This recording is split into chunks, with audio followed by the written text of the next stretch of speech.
Granito is the story of the search for justice over 25 years. It's actually a sequel to the very first film I made, When the Mountains Tremble. So the film is about the Guatemala of 1982 and the way that the survivors of the violence of 1982 have sought justice. It's also a film about documentary filmmaking, how documentary films can have an impact if you persevere over a long period of time. There are two challenges. One is that I'm telling the story in the first person. I've never done that before.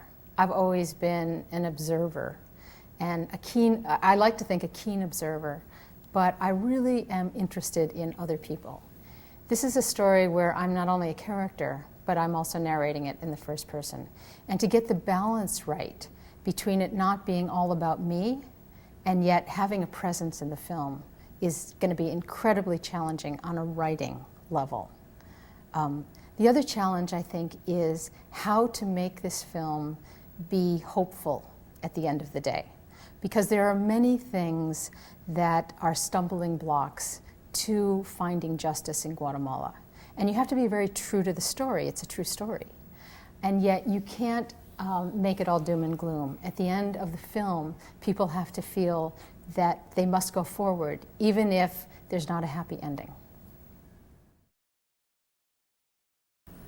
Simple answer is that it reaches more people than anybody. You know, it's broadcast over the air, and it's accessible to everybody in the U.S. public. And that would be the main reason. We try to get our films out to as broad an audience as possible. And a kickoff on public TV is really the best way to get started. And that, you know, segued with a big outreach effort. You know, public TV is the way to start. I can't remember what I just said.